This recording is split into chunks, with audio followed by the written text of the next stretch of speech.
this connection, catching touchdown passes from Brock Purdy? Gosh, I could be punny and talk about Iowa, but you know, I think we've had all the plays that we've called that have like been designed to go to me. Brock's done a great job of like just keeping me in his first read. I've taken advantage of that opportunity to get open for him to throw it. But you know, when the play breaks down, he does such a good job of keeping his eyes up, and he always looks for me in the back of the end zone. I think I don't know. Brock's he's a good football player that just tries to give his guys a good shot at scoring touchdowns, getting the ball, and we've just been very fortunate to connect on 7 of them. No matter where you are in the progression, if you get open, the ball's going to be coming your way. Well, I'm always open, but of course. But yeah, no, I mean, even the second one, like I'm not the first read, and he just still gives me a shot on, even though I'm covered. I just got to appreciate that. You know, he's just out there trying to deliver me the ball, and he's just done such a good job of that since he's been in the game since Miami. And whether it's me, Ayuk, Debo, I mean, he's a Christian. He's just done a fantastic job just getting us the ball with space and giving us an opportunity to make a play with our legs. The first read, because Kyle said you were. On which one? The first or the second? The first one I was the first read. The second one, Juice was the first read. I got completely buried in the end zone on a goal line play, but somehow he gave me a shot at it, and it worked out just well. This winning streak, you guys, of course, end the season on a 10-game winning streak, but you guys are in a position now where you can't lose, obviously, now. So how do you feel about moving forward and trying to, win out the rest of the season? I mean, in my opinion, the 10-game winning streak, that's awesome. It's really fun. It means nothing now at this point. It got us a position of securing a 2 seed, so we get to play at home for 2 weeks. I mean, obviously we got to win the first one, and we'll figure out who we're playing. But I mean, all that matters now. I mean, everything's a little bit more amplified. Hopefully guys are 100% focused on just football.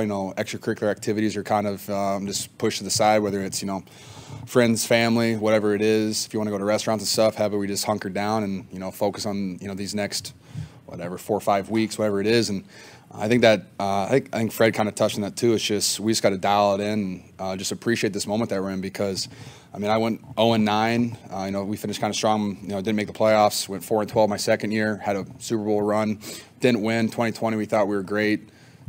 Had so many injuries we couldn't win a game. It's the playoffs. 2021 won a bunch to get in late, and then we didn't make it there. But just like this opportunity that we're in is crazy. We had home field advantage for 2 games, so we better take advantage of it, because we've set ourselves up for success, and now we just got to go execute. How does it feel to be part of a juggernaut offense that scores a bunch of touchdowns and like 35 points almost? That's awesome. It's fun. More touchdowns for everybody. It's been really fun, and that has to do with our run game's been great. It opens up our pass game, but Brock's been fantastic in the pass game, really. I mean, Ayuk just got over 1,000 yards, which is awesome for him. It's incredible. But Brock's he's been very consistent for us, and there hasn't been really a weak link, especially when our O-line's been able to play together almost the entire year. I think that's one of the biggest things that people don't talk about is our O-line has gotten so much better together. And then you just throw in all of our skill positions, that just makes us more dangerous, and also helps when our defense has 4 turnovers. I mean, our defense is playing out of their minds. They have sticky hands. They get the ball all the time. And just, when we get good field position, we've been taking advantage of it. We've been way better in the red zone than we were.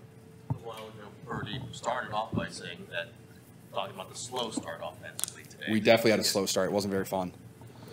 You sense when he's frustrated, or does he let you know? Do you get a vibe off of that when he's? I mean, not just Brock, but you could tell the whole huddle was just kind of like, hey guys, let's just take a deep breath, because we're a very talented offense.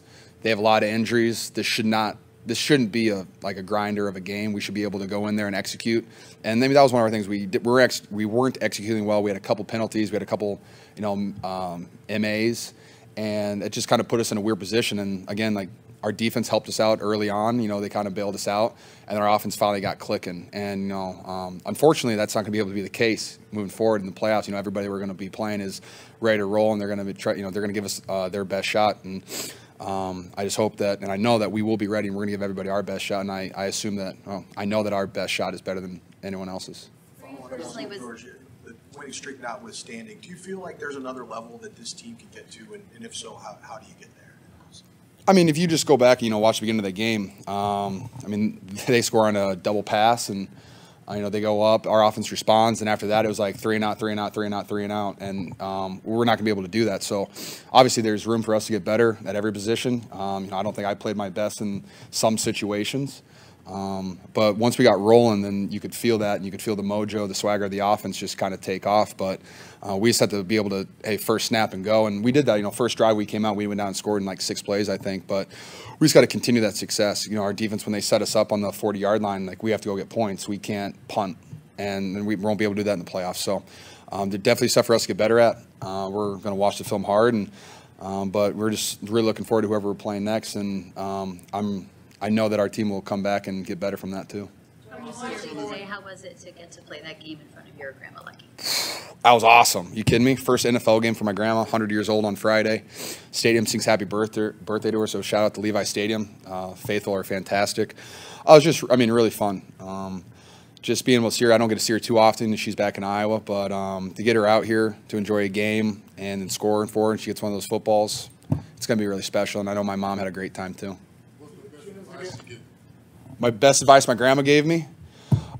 She's told me multiple times to there's 2 things. Since I was a kid, she's always told me, and my parents told me this as well, but just treat others how you want to be treated. Just be kind to people, and just appreciate people for who they are. Don't judge people.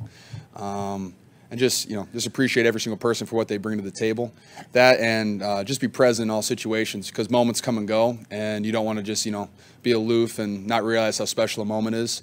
Just appreciate those and learn from them and get better from them. Did she have any words for you today before the game? Say again, Jennifer? Did she have any words for you before the game today? She said I looked really good and I was going to have a great game today. So she's gonna have to come to some playoff games too, just to speak it into existence.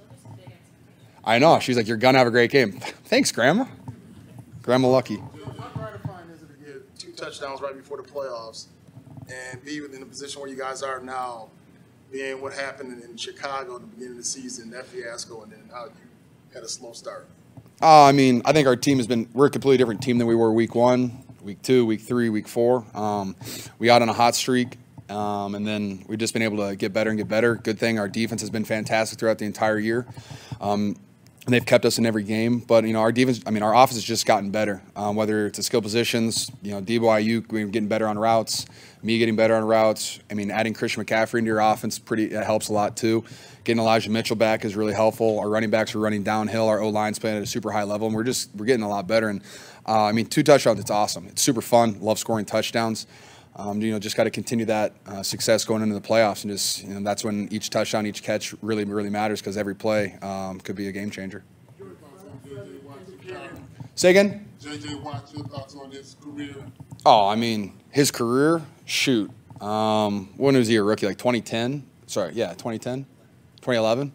I was a senior in high school when he was there. When I was in college, I got to see him have 3 defensive NFL MVPs. He had a season where he had 5 touchdowns, 3 on offense, 2 defensive. He wrecks every single play. When JJ was at his peak, he was the most dominant player in football, much like Aaron Donald, Nick Bosa. But even playing him now, like, you still have to game plan for him, and we game plan for him. He still had 2 sacks. So he's a hell of a football player. He's a great competitor. He's fun to trash talk with. He's a very unique player that, based on how he plays. He swim moves everything. He plays backdoor on everything. He's annoying to play against because of his talent.